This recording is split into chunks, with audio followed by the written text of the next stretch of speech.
खिचड़ी भी है, आपके गाने में सवाद क्यों नहीं है? गाने में सवाद भी नहीं है और आम का सवाद भी नहीं है, क्यों? लगता है आप गाना ला रहे हैं लाई जो एक और गाना लाए थे आप सेंटर प्रिंट, और वो भी गाना जो कहीं ना कहीं जो 20 से 25 लाख व्यू मिला है और झूल रहा है। पहुँच से गाना ओढ़नी हटा के कहीं ना कहीं जो 9 मिलियन होने वाला है। आप लोग आखिर गलतियाँ कहाँ कर दे रहे हैं? गलतियाँ पर थोड़ा ध्यान दीजिए आप लोग तो इंटरव्यू में फंसे हैं, इंटरव्यू में कुछ बक बक कर दे रहे हैं और उसका आप मनरे भी आपके वही हैं।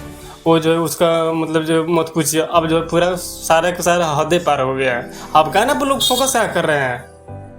आप लोग गाना में फोकस कीजिए। यह बेकार के जो है इंटरव्यू वाला और मज़ा लेता है आप लोगों को, तो प्लीज़ जो है ऐसा मत कीजिए। आप लोग जो है मतलब ऑडियंस को इंटरटेन करते थे, इंटरटेन पर फोकस कीजिए। फालतू वाली बातें वो जो है ये उनको मतलब जो कौन भैया को भी और खिचड़ी भैया को आप लोग जो शोभा नहीं देता है कॉन्ट्रोवर्सी। आप जहाँ भी रहिए अपने काम में बिजी रहिए, ये नहीं कि जो है मतलब जो उनको टारगेट कीजिए, वो उनको टारगेट कीजिए। कहीं ना कहीं जो है भोजपुरी इंडस्ट्री के लिए बहुत ही शर्मिंदगी वाली बात है, बहुत ही ज़्यादा शर्मिंदगी वाली बात है। कहीं ना कहीं जो आप जो अपने काम पर फोकस कीजिए। ये बेकार के बातें में ये उनको नहीं वो चाक मेहरारू को छोड़ दीजिए है वो है, ये सब बेकार की चीज़ें मत कीजिए।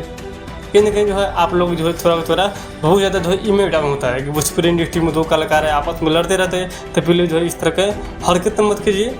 हमारे जो आपसे ही गुजारिश है, आगे आप लोग की वीडियो कैसे लगी प्लीज़ जो है कमेंट बताइएगा। और पवन सिंह खेसारी लाल यादव दोनों क्या सही कर रहे हैं, प्लीज़ जो अपना कमेंट राय जरूर बताइएगा। आगे नेक्स्ट वीडियो मिलते हैं। आप लोग यहाँ पर खुश रहिए, मस्त रहिए। आगे नेक्स्ट वीडियो